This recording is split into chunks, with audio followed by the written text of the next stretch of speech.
11મા અધ્યાયના છેલ્લા શ્લોકમાં કહ્યું કે પ્રભુએ 5 વર્ષ પૂરા કર્યા, 6થા વર્ષમાં પ્રવેશ કરી રહ્યા છે અને 1 વર્ષ બ્રહ્માજીએ રાખ્યા, તો હવે ભગવાન 7 વર્ષના થવા જોઈએ ને. પણ 15મા અધ્યાયના પહેલા શ્લોકમાં કે છે 6થા વર્ષમાં પ્રવેશ કરી રહ્યા છે.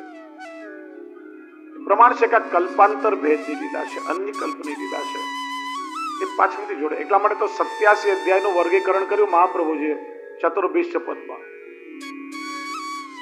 પણ સુંદર લીલાઓ છે, શ્રી મહાપ્રભુજીનો ભાવ પ્રકાશ કર્યો છે. અઘાસુર નામનો અજગર આ ગુફાની જે મોઢું ફાડીને બેઠો હતો, એના માટે કહ્યું બકી બકાનું જ. બકી એટલે પૂતના, બક એટલે બકાસુર અને એનો નાનો ભાઈ એટલે અઘાસુર. પૂતના એટલે અવિદ્યા, બકાસુર એટલે દંભ અને અઘ એટલે પાપ. જ્યાં દંભ હોય ત્યાં પાપ પ્રગટ થાય. પ્રભુ બાળકો સાથે રમતા હતા, પેલાના મોઢાને ગુફા સમજી બધા એની અંદર પ્રવેશ્યા. ઠાકોરજી પણ પધાર્યા, પેલા મોઢું બંધ કરી લીધું, ગુંગળાવા લાગ્યા. ઠાકોરજી પોતાની ગરિમા શક્તિથી પોતાનો સ્વરૂપનો વિસ્તાર કરી અઘાસુરનું બ્રહ્મરંધ પાડી પ્રભુ બહાર નીકળ્યા અને બધા ગોપ બાળકોની રક્ષા કરી અને અઘાસુરનો ઉદ્ધાર કરી એના તેજને પોતાનામાં સમાવ્યો. આ લીલા સાંભળી ત્યારે પરીક્ષિતને શંકા થઈ કે આ રીતે પાપીઓનો ઉદ્ધાર પ્રભુ કેમ કરતા હશે? પાપીઓને તો દંડ દેવો જોઈએ. જો આ રીતે બધાનો પ્રભુ ઉદ્ધાર કરશે તો સમાજમાં પાપ કરતા કોઈને સંકોચ નહીં થાય.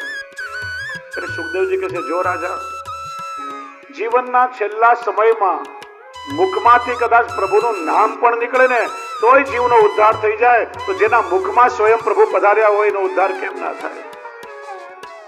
પ્રભુનો તો સ્વભાવ જ કૃપા કરવાનો છે.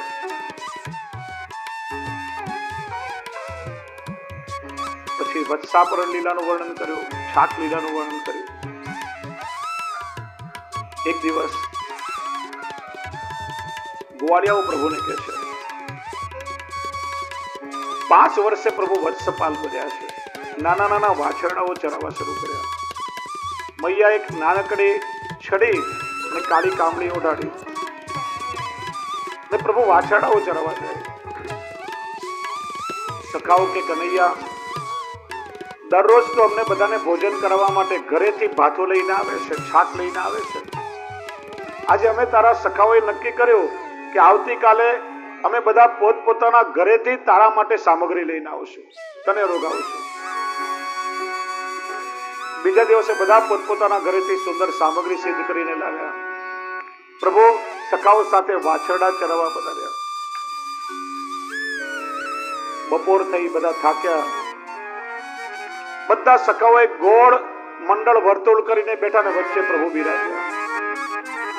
બધાએ પોતપોતાની છાકની પોટલી ખોલી પ્રભુના શ્રેયસમાં સામગ્રી દેવા લાગ્યા. કોઈ રસગુલ્લા, કોઈ ગુલાબ જાંબુ, જલેબી, રસમલાઈ, ખીર મોહન, ઘેવર, બાબર, લુચઈ, જાત જાતની સામગ્રી લાવ્યા હતા. પ્રભુ એક એક સખાની સામગ્રી રોગે ને વખાણ કરતા જાય. વાહ, બહુ સુંદર છે.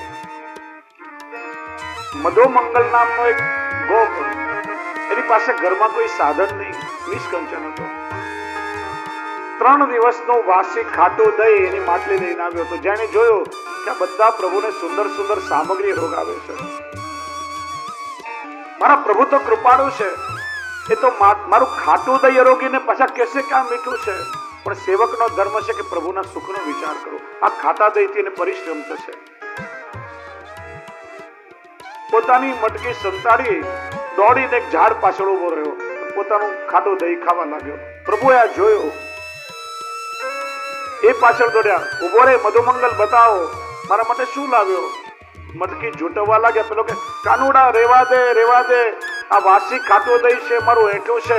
પણ મટકી ઝૂંટવી અને પ્રભુ અરોગવા લાગ્યા. અને પાછા કે અરે સખાઓ, આવું મીઠું દહીં તો મારા જીવનમાં મેં ક્યારે ચાખ્યું જ નથી.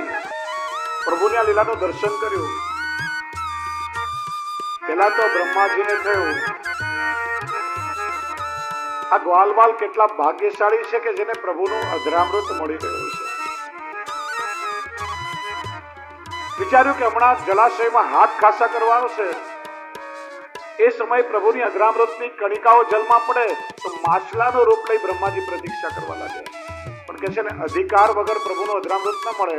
ઠાકોરજીએ સખાઓને કહ્યું, આજે કોઈએ જલમાં હાથ ખાસા કરવાના નથી, રજમાં હાથ ખાસા કરી ઢોકણામાં પહોંચી લો. બ્રહ્માજી પણ તરસતા રહ્યા છે. જો વૈષ્ણવ, જે પ્રભુના અધરામૃતની કણિકા માટે બ્રહ્માજી જેવા દેવો પણ તરસતા હોય એમના ભાગ્યમાં નથી, એ શ્રી મહાપ્રભુજીની કૃપાથી ઘરે પ્રભુ બિરાજે છે, રોજ તમને મળી રહ્યું છે. ભાગ્યશાળી કોણ? 11 વર્ષ 52 દિવસ વ્રજમાં લીલા કરી ઠાકોરજી તો પછી મથુરા પધાર્યા. પાછા વ્રજમાં નથી પધાર્યા, જીવનભર તરસતા રહ્યા વ્રજ ભક્તો. એ ઠાકોરજી શ્રી વલ્લભની કાનીથી તમારા માથે ઘરે બિરાજે, જ્યાં સુધી તમારા શરીરમાં પ્રાણ છે ત્યાં સુધી તમારી સેવા સ્વીકારે. તો વધારે ભાગ્યશાળી કોણ? છતાંય આપણે એનાથી વંચિત રહીએ તો કેટલું દુર્ભાગ્ય છે. પછી બ્રહ્માજીને શંકા પણ થઈ, આ જેનામાં આચાર વિચાર નથી, સખાનું જૂઠણ ખાય છે, શું ખરેખર એ ભગવાન છે? જો પ્રભુની લીલામાં ભક્તો ક્યારે મોહિત થતા નથી, દેવોને શંકા થાય. પરમાનંદ પ્રભુ હમ સબ જાનત તુમ ત્રિભુવન કે ભૂપ. પ્રભુ, આપ તો સાક્ષાત ત્રિભુવનના ધણી છો, પણ સામાન્ય માનવી જીવ્યા લીલા કરી રહ્યા છો. અમે આપની લીલાને ઓળખીએ છીએ. ભક્તોને શંકા ન થાય, દેવોને શંકા થઈ છે. પરીક્ષા કરવા જેટલા વાછરડા અને ગોપાળકો હતા એ બધાનું હરણ કરીને સત્યલોકમાં લઈ ગયા. 1 વર્ષ સુધી રાખ્યા.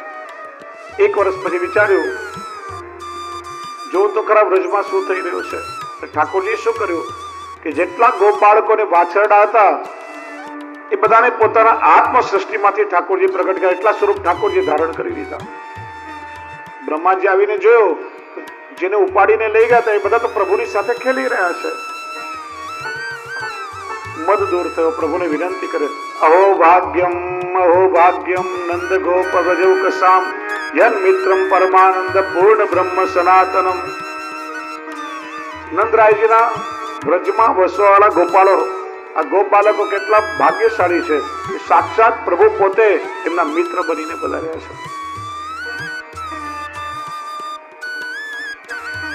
એ રીતે ઠાકોરજીએ બ્રહ્માના મદને દૂર કરવા લીલાનું કારણ શ્રી મહાપ્રભુજી બતાવે છે. પહેલા એવું થતું કે નંદાલયમાં મૈયા પ્રભુને રમાડતી હોય, ગોપીઓની ભીડ ભરાઈ જતી. પ્રભુ, આપને ખેલાવાનું સુખ અમને ક્યારે મળશે? અમારા ખોળામાં ક્યારે પધારશો? મૈયા પ્રભુને સ્તનપાન કરાવતી હોય તો ગાયો પણ ઋષિ રૂપા છે. ઋષિઓ પણ પ્રભુની સેવા કરીને ગાયનું રૂપ લઈને આવ્યા છે. એ વિચારે, અમે પ્રભુની સેવા માટે આવ્યા છીએ. મૈયા પ્રભુને દૂધ અરોગાવશે, પ્રભુની ભૂખ મટી જશે, તો અમારા દૂધનો વિનિયોગ કેવી રીતે થશે? પ્રભુ, અમારી સેવા ક્યારે સ્વીકારશો? ઠાકોરજી કે હું તો આવ્યો છું બધાના મનોરથો પૂર્ણ કરવા માટે, પણ દરેકના જુદા જુદા મનોરથ પૂર્ણ કરો તો મારે કેટલાય જન્મ લેવા પડે, અને મારે તો આ જન્મમાં જ બધાના મનોરથ પૂરા કરવા છે. એટલા માટે પ્રભુએ આ લીલા કરી, બાળકો અને વાછરડાઓનું હરણ કરાવ્યું ને એટલા સ્વરૂપ ઠાકોરજીએ લઈ લીધા. હવે ગોપી પોતાના બાળકને ગળે ખોળામાં રમાડે એમ લાગે કે સાક્ષાત ઠાકોરજી ખેલી રહે. વાસ્તવમાં તો પ્રભુ જ છે. વાછરડું ગાયને ધાવે, ગાયને એવું લાગે સાક્ષાત પ્રભુ એનું દૂધ અરોગી રહ્યા છે. અનેક સ્વરૂપ ધારણ કરી ઠાકોરજીએ બધાના મનોરથ એ રીતે પૂરા કર્યા છે.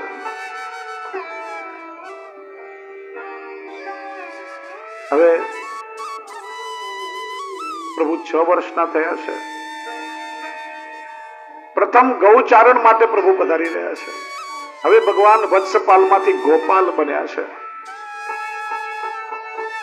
કારતક સુદ 8મ ગોપાષ્ટમીનો દિવસ છે. મૈયાએ પ્રભુને મુકુટ કાછરીના શિંગાર ધરાવ્યા. એક મોટી છડી શ્રેયસમાં આપી, કાળી કામડી ઓઢાડી, કેડમાં પ્રભુએ વેણો ખોસી, દાઉ ભૈયા અને સખા મંડળીની સાથે પ્રભુ પ્રથમ ગૌચારણ કરવા પધાર્યા છે. જુદા જુદા પક્ષીઓનો અવાજ કરી 10 પ્રકારના રસનો અનુભવ એમને કરાવ્યો. પ્રભુની ગાયોમાં અનેક પ્રકારની ગાયો છે. અજા ગાવો મહિષ્યસ્ય નિવિશંત્યો વનાદ્વનમ.